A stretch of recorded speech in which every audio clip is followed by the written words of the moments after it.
Hello everyone and welcome to the Craft Collab's My Favorite Fall Colors Hop. Sweater weather has arrived and we're all inspired by the glorious colors this time of year.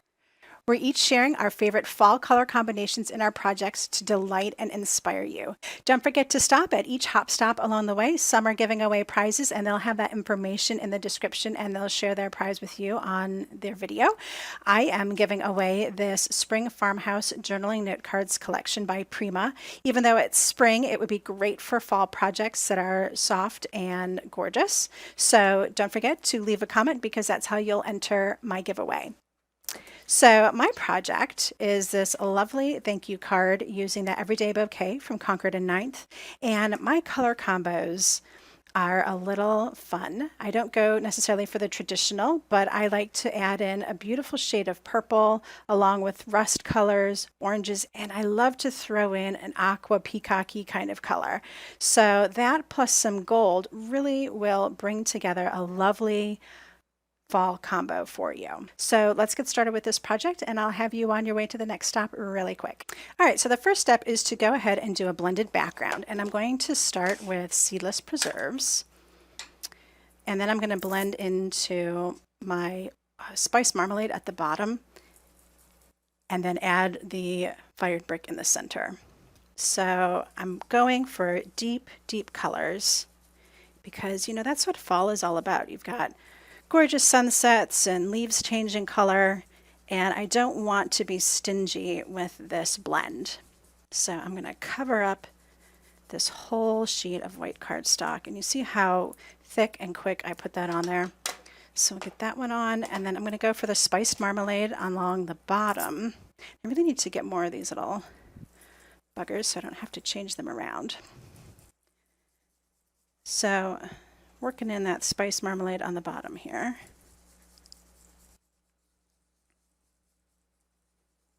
You see I have this nice space in the middle, so go ahead and put on my fired brick.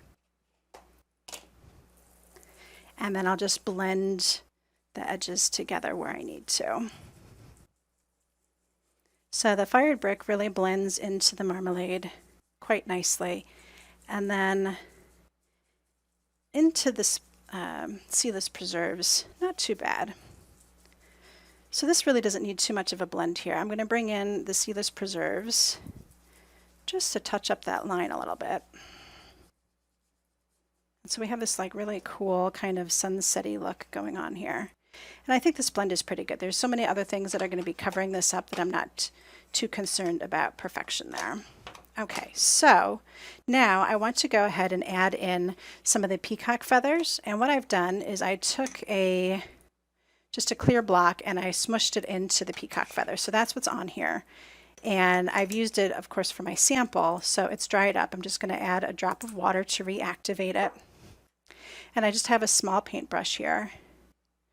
So my first try I flicked it off and I didn't really like the way that looked. So I'm just going to grab some on here and I'm just going to tap to get myself some really nice splatter.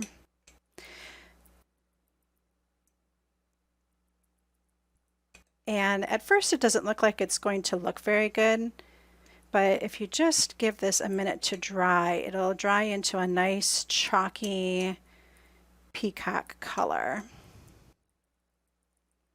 And you can add as little or as much as you want.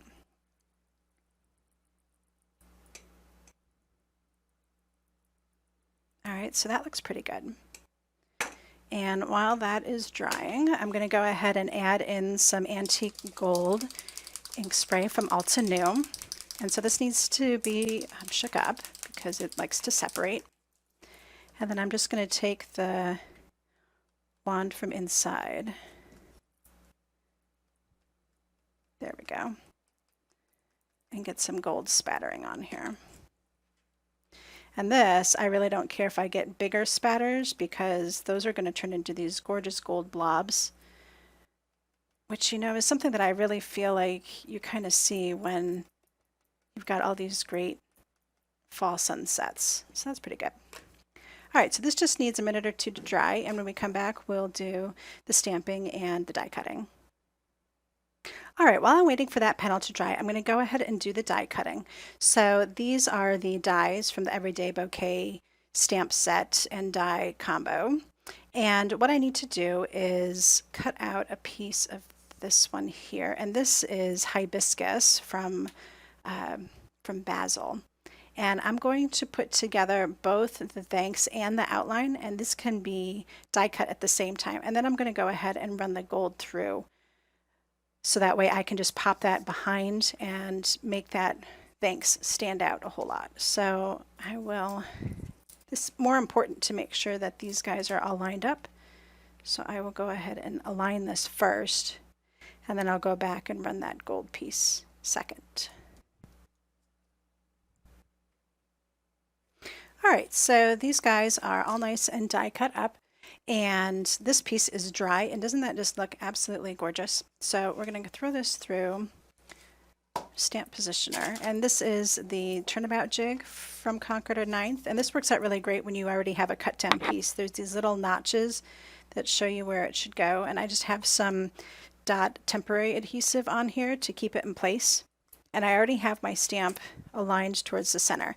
Now I'm not going to go all the way around all 4 times. I'm just using the VersaFine Clair in black because this is what it'll look like. And this was just a real mess in person, and I wanted it to be a little bit more sparse with the flowers. So I'm just going to ink it up once.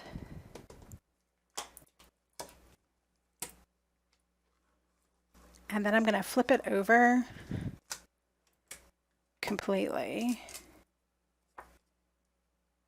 like so, and do it again. So twice seemed to be enough for me to get a nice little spray of flowers around the back. All right. So that's the cool thing about turnabouts. You don't always have to go all the way around all 4 times. You can do it just once, even if you want to. Okay, so there's that. And I've got a card base ready to go. And I left my bone folder on the other table, but it is already scored. So we're in a good place there. All right, so this needs just a minute to dry, so I'll put this together.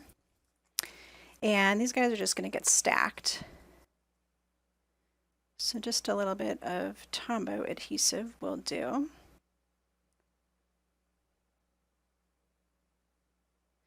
Like so, and they're going to go right together.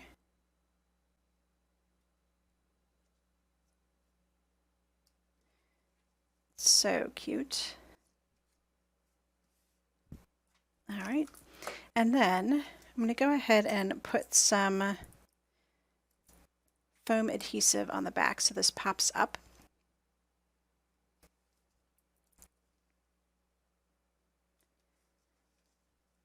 And I'm going to add some gold thread. So I'm just going to take this, it's about 3 fingers width to get me a nice space, and I'm going to wrap it a whole bunch of times, so like 8 or 10. Okay, and then I just like to spread it across like so. And this style doesn't need to be neat at all. It looks quite messy on the back, and that is a-okay because when we flip it over it's going to look gorgeous. So I grab the ends, make sure they get tucked, and that's going to be fantastic. Okay, so let's go ahead and do some assembly.